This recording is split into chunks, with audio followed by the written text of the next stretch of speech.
Hello guys, welcome to Vikrant classes. आज बहुत दिनों के बाद आपके लिए लेक्चर लेके आया हूँ और लेक्चर का नाम है the rise of nationalism in Europe, class 10th का चैप्टर 1। काफ़ी इंपॉर्टेंट चैप्टर है ये और बोर्ड से करीबन इससे 8 से 10 नंबर क्वेश्चन आते हैं। तो बच्चे इस चैप्टर में आमतौर पर बड़े कन्फ्यूज़ रहते हैं कि किस तरीके से पढ़ना है, क्या ऑर्डर है, क्योंकि चैप्टर काफ़ी वास्ट चैप्टर है ये और पूरा यूरोप का इतिहास इसमें बताया गया है। इसमें जर्मनी, इटली, फ्रांस और पता नहीं कितनी कंट्रीज़ के बारे में बताया गया है। तो इसके लिए हमको एक ट्रिकी अप्रोच का यूज़ करना पड़ेगा इसको सॉल्व करने के लिए, समझने के लिए। तो चलिए इसको आज बहुत ही बेहतरीन ढंग से इसको चैप्टर को पढ़ते हैं हम लोग और इस तरह से पढ़ते हैं कि कोई भी क्वेश्चन एग्जाम में अगर इससे आता है तो उसको हम इजीली क्रैक कर पाएँ। Let's begin the lecture.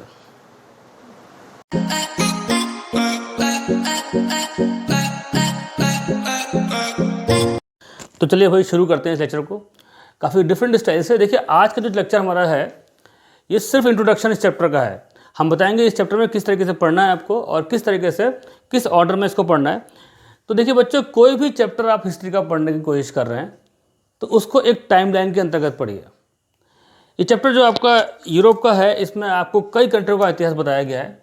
जैसे they will talk about France, Italy, Spain, Britain वगैरह वगैरह, बहुत सारी कंट्रियाँ हैं। तो बच्चे कंफ्यूज ये रहते हैं कि किस तरीके से पढ़ें इसको हम लोग जिससे कि ये सारा कवर हो जाए। तो कभी आप फ्रांस पढ़ेंगे, कभी इटली पढ़ेंगे, कभी स्पेन, तो इससे मतलब माइंड फिक्स नहीं हो पाता है कि कैसे याद करें, क्या करें। तो इसके लिए हमको एक टाइमलाइन को फॉलो करना चाहिए, एक ऑर्डर को फॉलो करना चाहिए। तो आज का लेक्चर जो हमारा है वो इसी में बेस्ड है कि इसका इंट्रोडक्शन है कि इसको चैप्टर को पढ़ें किस तरीके से और कौन कौन सा पार्ट इसका बड़ा इंपॉर्टेंट है जो बोर्ड में अक्सर सीबीएसई पूछता है। तो चलिए इसको आज एक बड़े ही डिफरेंट स्टाइल से हम लोग एक पढ़ते हैं स्टाइल में। ये एक टाइमलाइन बनाएंगे जो कि स्टार्ट होगी 1789 से और ये जाएगी करीबन 1871 तक।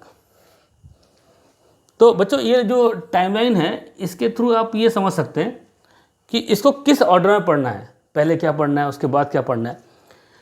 तो देखिए जो स्टार्टिंग 1789 की बात हम लोग कर रहे हैं तो ये 1789 ये ईयर काफ़ी इंपॉर्टेंट है क्योंकि इसी साल फ्रेंच रिवॉल्यूशन हुआ था। तो एक बहुत ही बेसिक क्वेश्चन इस सेक्शन से आता है।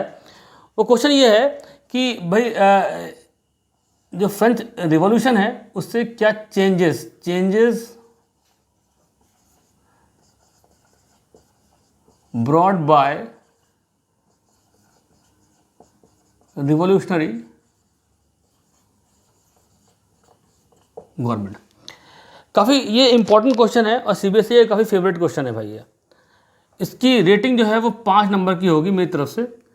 मतलब इसका ये है कि ये 5 नंबर के क्वेश्चन में आ सकता है, लॉन्ग क्वेश्चन आ सकता है। इसको पढ़ेंगे डिटेल से बाद में हम लोग, जब इसका मैं पार्ट 1, पार्ट 2, पार्ट 3, पार्ट 4 लेके आऊँगा। तो आज इंट्रोडक्शन है, तो आज देखते हैं कि इसमें पढ़ना क्या क्या है हम लोग को। अच्छा, इसके बाद इसी टाइमलाइन में आगे बढ़ते हैं। तो हमको जो अगला इंपॉर्टेंट ईयर है वो 1804। काफ़ी इंपॉर्टेंट ईयर है। इस साल नेपोलियन बोनापार्ट फ्रांस का किंग बन गया। तो यहाँ से पढ़ना है नेपोलियनिक कोड, बहुत ही इंपॉर्टेंट है भाई, बहुत। It is very very and very important question. I will give you 5 rating for this question. 5 number की रेटिंग है इस पर, अगर लिख लीजिए। It is very very important, बहुत ही इंपॉर्टेंट क्वेश्चन है, अक्सर बोर्ड में ये पूछता है सीबीएसई। अच्छा, इसके बाद फिर इसी रो में आगे बढ़ेंगे तो आपका आता है 1815। इस साल हम पढ़ेंगे बैटल ऑफ वाटरलू, काफ़ी इंपॉर्टेंट है। और इसी में ही आगे पढ़ना है हम लोग को ट्रीटी ऑफ वियना। तो ये ऑर्डर आप एक बार याद कर लेंगे ना तो आपको चैप्टर ये आसान लगेगा, इजी लगेगा। अच्छा, इसी में आगे बढ़ेंगे तो इसी में आगे देखिए आता है 1821। ये ईयर काफ़ी इंपॉर्टेंट है। इंपॉर्टेंट इसलिए है क्योंकि यहाँ पे हम पढ़ेंगे ग्रीक वॉर ऑफ इंडिपेंडेंस। अब जो ग्रीक वॉर ऑफ इंडिपेंडेंस पढ़ेंगे भाई तो ये 1821 में शुरू हुआ और 1832 में हुई ट्रीटी ऑफ कॉन्स्टेंटिनोपल। ये जो कॉन्स्टेंटिनोपल जो है, इसको इंग्लिश में बोलते हैं कॉन्स्टेंटिनोपल और हिंदी में इसका नाम है कस्तुनतुनिया। तो इसी के बाद जो है फ्रांस, ये ग्रीक जो है एक इंडिपेंडेंट कंट्री बन गया। तो इसको डिटेल से पढ़ेंगे आगे हम लोग जब इसमें बढ़ेंगे आगे।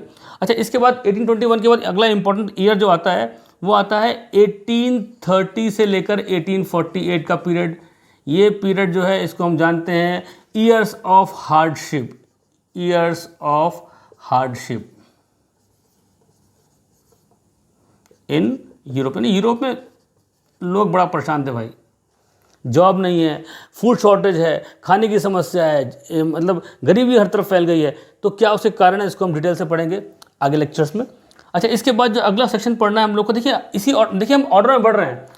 1870, 1889, फिर 1804, 15, 21, 30 एंड 48। 48 आते ही हम लोग पढ़ेंगे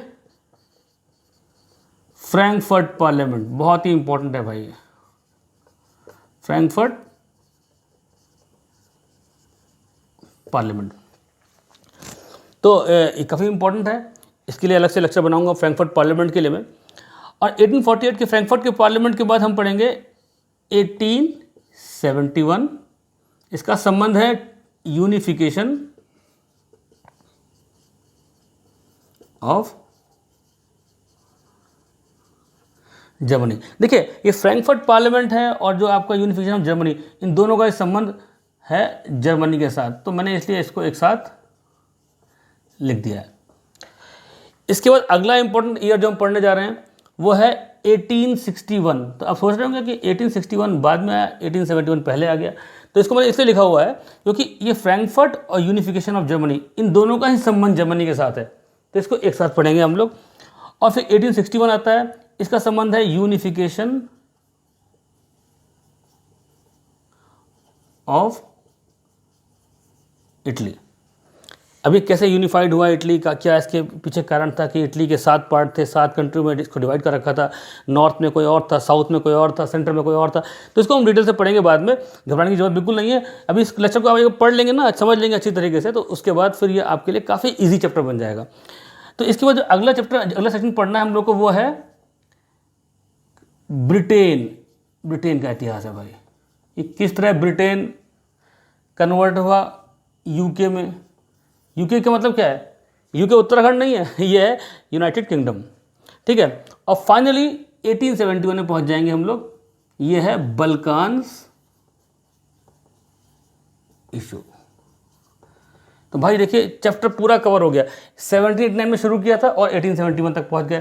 एक रिकैप फटाफट देता हूं आप लोगों को, जिससे कि आप लोगों को समझ में आए कि ये चैप्टर कैसे पढ़ना है हम लोग को। और ये लेक्चर जो आपका है, ये लेक्चर आपका सिर्फ इंट्रोडक्शन है। और इसके बाद करीबन मैं इसके 3 से 4 लेक्चर्स लेके आऊँगा, पार्ट 1, पार्ट 2, पार्ट 3, पार्ट 4, जिसमें कि ये पूरा पार्ट मैं कवर करूँगा। और बिलीव मी कि एक बार इन चारों सेक्शन को पढ़ लेंगे अच्छी तरीके से, आप चारों पार्ट को अच्छी तरह पढ़ लेंगे, तो फिर बोर्ड में इस चैप्टर से कोई भी नंबर, कोई भी मार्क्स और कोई भी क्वेश्चन छूटने वाला बिल्कुल नहीं है। तो देखिए, इसको स्टार्ट किया हमने फ्रेंच रिवॉल्यूशन के साथ, फ्रांस में रिवॉल्यूशन हो गया। उसके बाद फिर 1804 में नेपोलियन पावर में आ गया। फिर बैटल ऑफ वाटरलू होती है, ट्रीटी ऑफ वियना आता है, इसको पढ़ेंगे हम लोग। फिर ग्रीक वॉर ऑफ इंडिपेंडेंस पढ़ना है हम लोग को। और फिर 1830 में आते आते हम पढ़ेंगे फ्रांस के बारे में, कि ये पूरे यूरोप के बारे में पढ़ेंगे कि यूरोप में किस तरीके से लोग काफ़ी परेशान थे और किस तरीके से वहाँ पे हार्डशिप के कारण थे कि यहाँ पे लोग, पॉवर्टी थी, लोग गरीब थे, बहुत फूड शॉर्टेज था। इसको हम डिटेल से पढ़ेंगे आगे। और फिर 1848 Frankfurt parliament, 1871 unification of Germany, 1861 unification of Italy और ब्रिटेन। अच्छा, इसमें कुछ पार्ट बहुत ही इंपॉर्टेंट है, बहुत ही इंपॉर्टेंट, जो बोर्ड में अक्सर पूछे गए हैं। उसमें एक तो मैं राउंड कर दे रहा हूँ, एक तो आपका 1804 पढ़िएगा पक्का, बहुत ही इंपॉर्टेंट है भाई, Napoleonic code, it is very important question. जो सेक्शन अगला बहुत ही इंपॉर्टेंट है वो है आपका unification of Germany and unification of Italy. It is very important, अक्सर पूछा गया है बोर्ड में। और एक सेक्शन बड़ा इंपॉर्टेंट है, वो है आपका बल्कान्स इशू। ये जितने भी मैं ये राउंड कर रहा हूँ ना, जितने राउंड कर रहा हूँ बच्चों, इनको नोट कर लो, क्योंकि इससे 5 नंबर का क्वेश्चन आने वाला है। तो 5 नंबर का क्वेश्चन इससे आएगा, 1, 2, 3, 4 और 5, ठीक है। तो इसको हम लोग इस तरह कवर करेंगे। तो आई होप आपको लेक्चर अच्छा लगा होगा। अच्छा लगा है तो प्लीज़ लाइक कीजिए, शेयर कीजिए, सब्सक्राइब कीजिए, और अगर पसंद आ रहा है तो दोस्तों को अपने शेयर भी करिए। So thank you for watching.